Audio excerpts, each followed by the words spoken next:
Apa yang terjadi hari ini di Arab Saudi? Baru saja beliau dilantik menjadi pemimpin, kerjaan pertamanya adalah langsung mensejahterakan seluruh rakyatnya.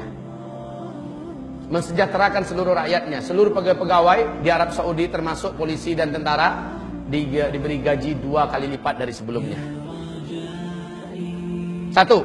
Yang kedua, beliau langsung merestrukturisasi pemerintahan yang ada. Jenderal-jenderal yang bejat, orang-orang kerajaan yang menjabat sementara akhlaknya, moralnya sangat jelek dan loyal kepada maksiat serta kepada barat, dicopot oleh beliau.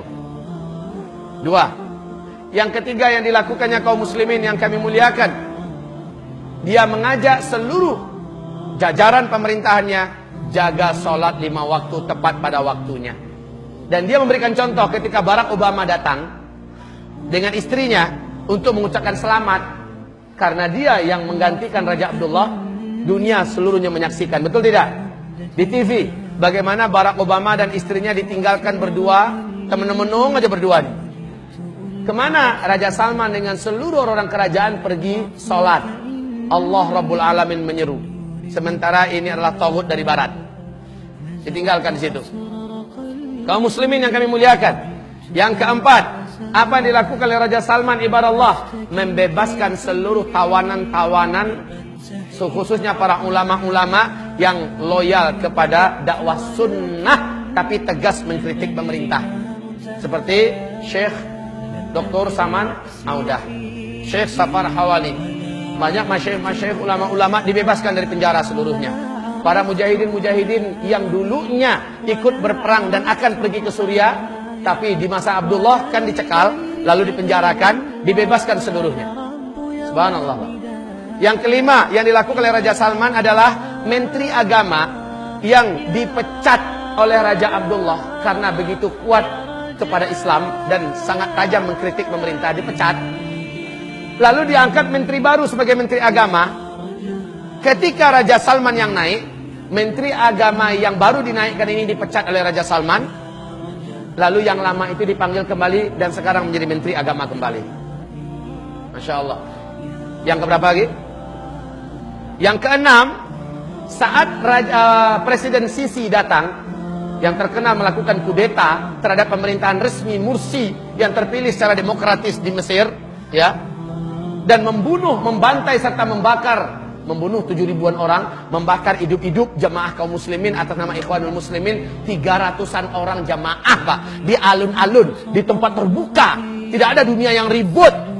Amerika sok ribut sedikit, padahal dia punya makar di belakang itu untuk menggulingkan Mursi. Setelah Mursi berpidato, kita wajib bebaskan Al-Quds, kita menuju khilafah. Ini pidato Mursi, subhanallah, ini menggoncangkan Yahudi, Pak, sehingga Amerika dan lain-lainnya bergerak dengan serentak. Termasuk yang paling gelisah itu adalah Raja Abdullah.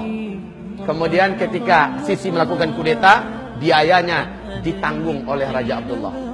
Ketika selesai, ketika seluruh dunia masih ternganga melihat kejadian di Mesir, Raja Abdullah lah yang paling pertama mengucapkan selamat kepada As-Sisi.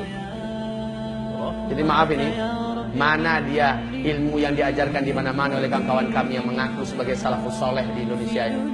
Tidak boleh melakukan kudeta kepada pemerintahan resmi. Mursi itu kan pemerintahan resmi. Pemerintahan resmi, terpilih secara resmi kaum muslimin. Ternyata di kudeta, harusnya kudeta itu kan buhot. Kenapa tidak diperangi? Malah ikut mengucapkan congratulations for you.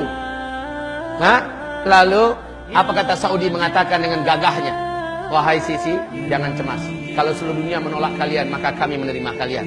Kalau seluruh dunia menutup pintu dari kalian, kami memberikan pintu kami kepada kalian. Maka dana pertama yang mengucur adalah $1 miliar, Pak. Diumumkan seluruh TV seluruh dunia dari Arab Saudi untuk Sisi, untuk menstabilkan kembali keadaan pemerintahan. Lalu mengalir setiap bulannya dana miliaran dolar, Masya Allah, Pak, dari Saudi. Ini terjadi pada masa Abdullah. Nah, setelah Raja Salman naik, bantuan itu diputus habis-habisnya. Tidak satu tetes pun mengalir dari Arab Saudi untuk Sisi ini. Ketika Sisi coba datang, mencoba menjilat, mencoba juga ingin mengucapkan selamat, disambut dengan dingin oleh Raja Salman. Tak lebih dari 2 jam, Pak. Sangat dingin sambutan Raja Salman. Dan pulang kembali marah-marah orang-orang yang pro dengan Sisi. sampai diumumkan di TV Mesir bahwa mereka sangat benci dengan Salman segala macamnya. Awas nanti bla bla bla bla, kan gitu kan? Karena presidennya tidak dihormati. Gimana menghormati pembunuh kaum muslimin? Orang yang melakukan kudeta, orang yang tangannya berlumuran dengan darah dan ternyata punya loyalitas dengan Iran. La haula wala quwata illa billah. Namun yang ketujuh, saat Erdogan datang, Erdogan, presiden Turki, inilah presiden Islam yang mana di tangannya Turki menuju kepada puncak kejayaannya sekarang ini, Pak. Hanya 10 tahun beliau baru memimpin di Turki, Pak. Eropa seluruhnya kalah oleh Turki. Dalam hal apa saja? Dalam hal pendidikan, dalam hal teknologi, apalagi dalam hal ekonomi, Pak. Di segi militer, Turki sudah mampu membuat senjata perang sendiri, pesawat tempur sendiri. Turki sudah memproduksi alat-alat, bahkan di Amerika dan Eropa hari ini, Pak. Dalam 3 alat elektronik, pasti satunya dari Turki, dan itu mesti yang terbaik, dengan harga yang mahal. Di tangan Erdogan, Pak. Erdoganlah satu-satunya yang berani mengejek dan menghina Amerika di depan publik, di muka internasional. Dan dia bukan yang sekedar ngomong seperti Iran ngomong, Pak. Ketika orang tepuk tangan untuk Yitzhak Rabin, untuk Shimon Peres, ya. Ketika orang tepuk tangan untuk Benyamin Netanyahu, siapa yang berani lantang bicara di forum internasional ketika pertemuan seluruh dunia dan negara maju di dunia? Erdogan naik, memalukan kalian tepuk tangan tadi. Ini manusia macam ini tidak layak untuk kalian tepuk tangani. Dia yang berlumuran darah dengan darah kaum muslimin yang ada di Gaza. Erdogan yang mampu mengucapkan kalimat itu, Pak. Erdogan hari ini menggratiskan seluruh biaya sekolah. Rumah sakit ratusan bermunculan sekarang ini dengan fasilitas yang mewah, gratis untuk rakyatnya. Subhanallah kaum muslimin. Di masa Erdogan ini, jilbab kembali pada tempatnya. Di masa Erdogan ini, diwajibkan belajar bahasa Arab di seluruh sekolah, mulai dari SD sampai perguruan tinggi. Masya Allah.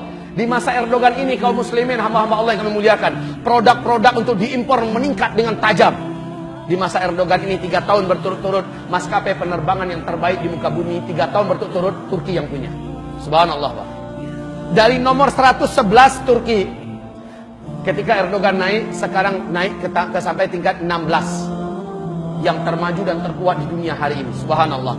Nah, Erdogan datang. Erdogan lah yang membukakan pintu untuk para mujahidin dan para bantuan sosial yang datang seluruh dunia untuk Suriah. Betul tidak? Turki lah satu-satunya negara yang menjadikan perbatasannya sebagai tempat yang terbuka untuk menerima para pengungsi dari Suriah. Dan jutaan sekarang diberi makan tiap hari, Pak. Diberi makan tiap hari. Diberikan pelayanan kesehatan dan sebagainya. Dan siapapun mujahidin yang datang dari Eropa, dari Indonesia, dari mana datang, dipersilakan masuk dari perbatasannya. Hanya Turki satu-satunya, beraninya luar biasa. Barat, Amerika nggak berani macam-macam. Kenapa? Turki sudah menjadi sinyal Eropa hari ini. Saat dia datang, disambut oleh Raja Salman dengan sangat hangat. 3 hari 3 malam mereka bersama dengan sangat indah. Luar biasa, Pak. 3 hari 3 malam, lalu keluar keputusan bersama bahwa semua energi, semua potensi, semua kemampuan yang ada pada Turki, yang ada pada Arab Saudi akan dikerahkan untuk menjatuhkan Bashar Assad. Allahu Akbar. Ini Raja Salman, Pak. Maka seluruh pejuang-pejuang yang ada di Suriah selain ISIS akan ditopang sepenuhnya. Subhanallah.